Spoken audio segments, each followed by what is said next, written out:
Global news network को subscribe करें और घंटी का बटन दबाएं ताकि हमारी वीडियो आप तक पहुंचे सबसे पहले।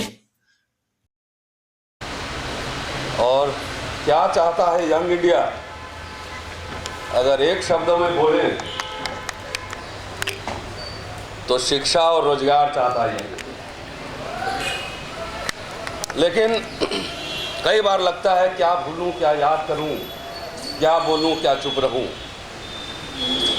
कि यंग इंडिया जैसे बोलते हैं यहाँ भारत में वसुधैव कुटुंबकम, लेकिन कभी ये नहीं बताते हैं कि इस वसुधैव में आपके कुटुंब कौन कौन है। आज एसएलपी सुना है हमने आते आते कि सुप्रीम कोर्ट में एक रोस्टर के सवाल पे जो एक हल्का फुल्का एसएलपी डाला गया होगा एमएचआरडी के द्वारा, वो आज खारिज हो गया है। तो साथियों,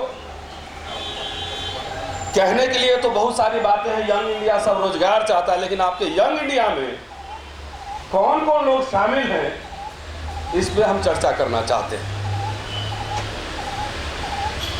कि क्या इस यंग इंडिया में दलित बहुजन शामिल है। आज खारिज हुआ है एसएलपी, तो जाहिर है कि केंद्र सरकार चाहती है कि यहाँ पे एससी एसटी ओबीसी को रोजगार ना मिले। मंडल कमीशन के विरोध में वो कोई ओल्ड इंडिया सामने नहीं आया, वो यंग इंडिया ही सामने आया। तो ये सवाल जवाब हमें करना पड़ेगा कि पिछले 4 साल में खास तौर से इस मोदी गवर्नमेंट में 2 करोड़ रोजगार आंकड़े हैं हमारे पास, और ये आंकड़े कोई मैं अपने घर में बना के नहीं रहा हूं, सरकारी आंकड़े हैं। डीओपीटी ने कलेक्ट किया था यूपीएससी, रेल बोर्ड और एसएससी के आंकड़े।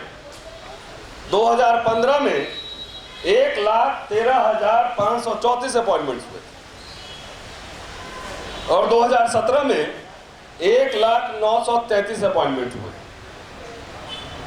सीपीएससी 2012 में 16.19 लाख अपॉइंटमेंट हुए और 2017 में 15.23 लाख अपॉइंटमेंट हुए। मतलब लगातार ये रोजगार गिरा है। अब मोदी जी कहते हैं कि पकौड़े बेचना भी रोजगार है, तो क्या मोदी जी के पहले लोग पकौड़े नहीं बेच रहे थे? क्या बेच ही रहे थे? तो उन्होंने कौन सा रोजगार क्रिएट किया? नहीं। शिक्षा पे लगातार हमले हुए हैं।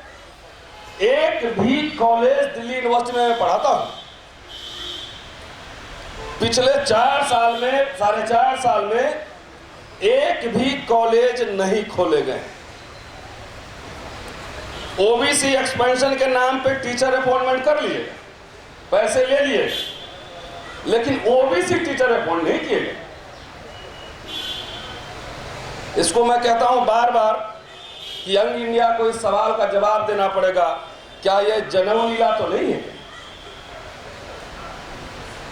साथियों, बैठे बैठाए आतंकियों ने तो पार्लियामेंट में हमला किया था, और मतलब संविधान की आड़ में संसद के अंदर संविधान पे हमला हुआ है। 10% जो आरक्षण का आया है बिल, हम इस पर चर्चा, क्योंकि हम जिस यंग इंडिया की बात कर रहे हैं वो सारे लोग उसमें हैं। उसमें एससी एसटी ओबीसी माइनॉरिटी की बात नहीं करेंगे तो ये वेग टर्मिनोलॉजी से बात नहीं बनेगी कि जो 10% जो आरक्षण आया है वो संविधान की आड़ में संविधान पे हमला है सीधा। और एससी एसटी ओबीसी सांसद तो उनको नहीं समझ में आया होगा, उन्होंने तो मेज थपथपा दिए, लेकिन बहुत सारे इंटेलेक्चुअल अंदर बैठे हुए थे। चंद पार्लियामेंटेरियन को छोड़कर बाकी सबने सारे 11 घंटे में संविधान को ध्वस्त कर दिया। इसलिए कह रहा हूं कि आज आपने रिजर्वेशन के नाम पे संविधान के स्ट्रक्चर से छेड़छाड़ की। इस बात की क्या गारंटी है कि कल हिंदू राष्ट्र के नाम पे आप संविधान पे छेड़छाड़ नहीं करें? कर सकते हैं।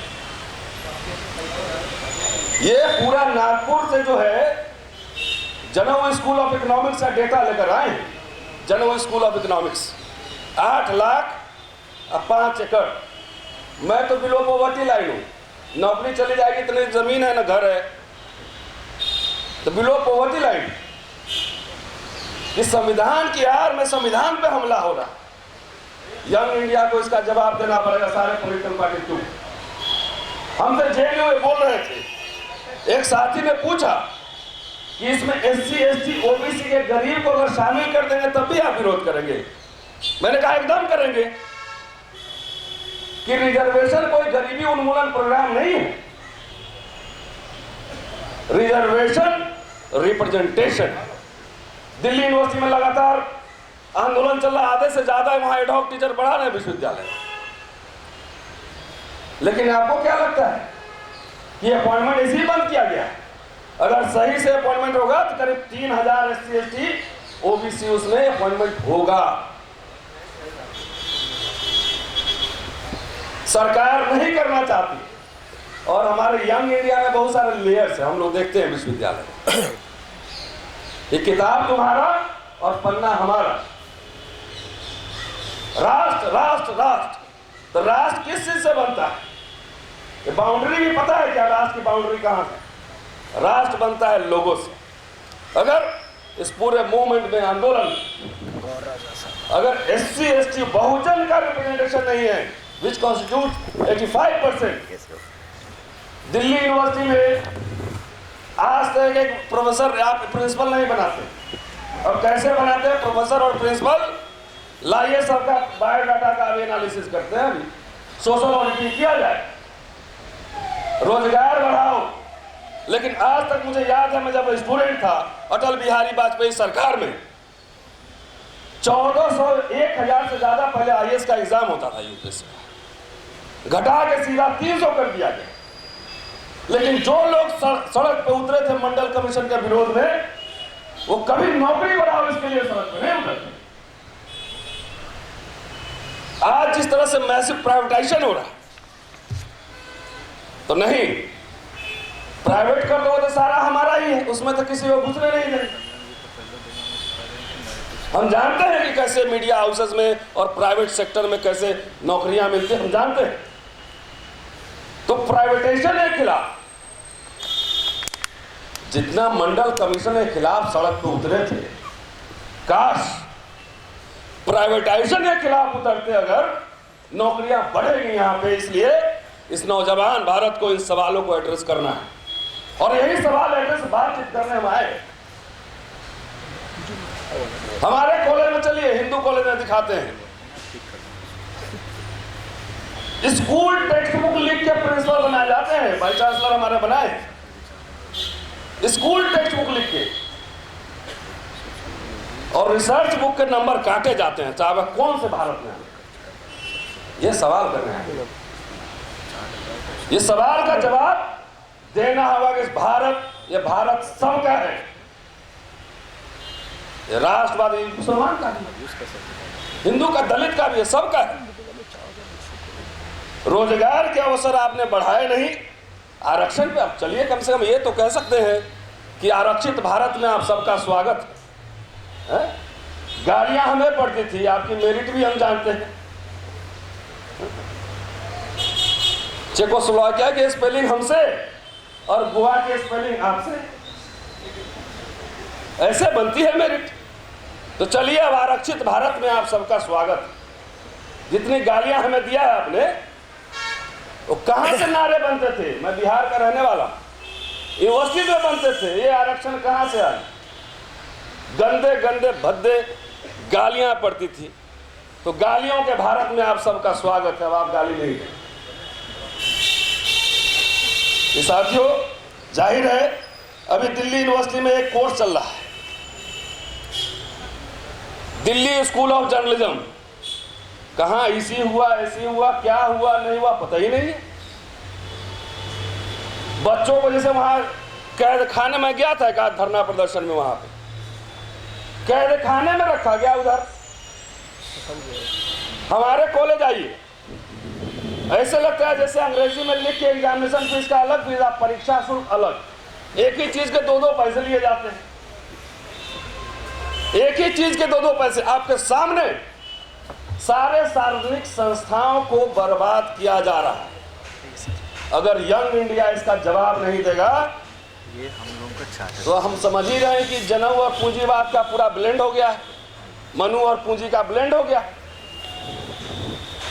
फैक्ट्रियां बढ़ेंगी, निजीकरण होंगे, कुछ लोगों को उसमें से मिलेंगे। इसलिए यंग इंडिया में ऑल कंपोनेंट्स। अरे कभी हमारे गली आकर देखिए, तब आपको पता लगेगा यंग इंडिया का दर्द और दुख। 25 साल से हम लोग खाली मुकदमे ही लड़ रहे हैं, उतना टाइम बचा रहा था 2-4 किताब और लिख लिए रहते। एक भी इस भारत में, मैं कह रहा हूं,